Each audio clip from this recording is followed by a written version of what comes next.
How to address vocal fatigue and vocal health, especially if you're on a challenging gig. I'm currently working through this myself as I am currently performing, as I am teaching, and I just had a student come to talk to me about it today, so let's get into it. So the biggest answer overall is prevention, okay? We want to have been studying good vocal coordination and habits and good muscle memory, hopefully before this gig happens, so that you know how to approach it from a healthy, sustainable place. But it don't always be like that sometimes. Luckily, I am approaching this new gig in a totally different way after having been a voice teacher. But the students that come to me asking this question are still discovering ways to sing healthily in their voice. So yeah, it's just not the truth always. Like sometimes you just have to deal with it then. Then what? Okay, so first we gotta figure out if we're swollen. So say you're doing the gig and you're already noticing that you're getting fatigued, and yeah, we need to identify where in our voice we're experiencing swelling. And then we need to do our best to cut back the swelling and prevent it.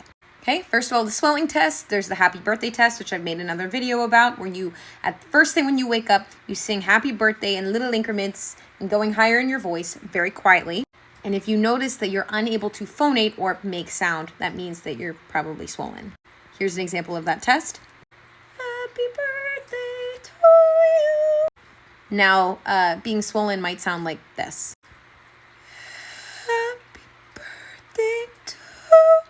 Okay, that's an indication you're probably a little puffy. Okay, now if we know that we're puffy, okay, we got to proceed with caution and strategy when we're warming up our voice. First, how can we prevent this from happening again?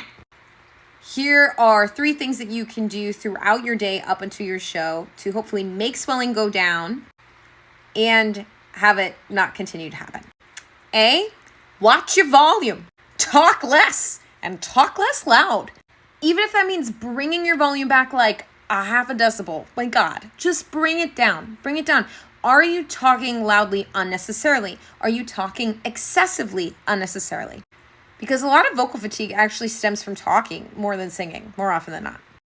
You're also going to make sure you're properly warming up and you're properly warming down, okay? You can do these with vocal resets to help kind of set your voice throughout the day. I've made a whole video about that. That's gargling. That's using semi-occluded vocal tracts, which I'll get into here when I talk about warming up your voice for the day. That's humming to get your larynx in a resting position when you're done performing, okay? So those are ways that you can prevent yourself from becoming further inflamed or preventing yourself from becoming inflamed. Andrew Byrne, who is a really talented, amazing vocal coach in New York City, made an online product called De-Swell Your Chords that involves lymphatic draining. I would really, really, really highly recommend maybe purchasing that course, looking into lymphatic draining so that you can possibly help to de-swell the vocal folds, okay? A lot of people also talk about like pineapple, like eating a lot of pineapple and anti-inflammatory foods will also hopefully help swelling to go down. And why I'm talking so much about swelling when you're singing a challenging score and you might not be approaching it right is that when we're swollen and we sing on top of a swell, that's where we're most at risk for vocal injury. You know, we can also be swollen when we're sick. So it's kind of that same thing. Like you are more at risk of becoming injured if you're puffy. So that's why we want to monitor it and try to get it down. Okay, now let's talk about warming up our voice. Like, okay, I'm feeling puffy. I don't feel great. This score's really hard. Now what? So I mentioned SOVT exercises. That's straw work is a huge, huge, huge thing. That will help to narrow the vocal tract and kind of keep everything narrow and controlled. You can also take advantage of back pressure, which will make it basically easier for the vocal folds to vibrate efficiently without a whole lot of effort on your part. Okay, here are my top favorite SOVT exercises for swelling and warming up slowly. Okay, I've made a lot of videos about this, but anything with straw work, straw in water, lip buzzes, sorry kitty, NGs, M's, basically anything that's going to keep the sound small and narrow is going to be your best friend. I'd recommend warming up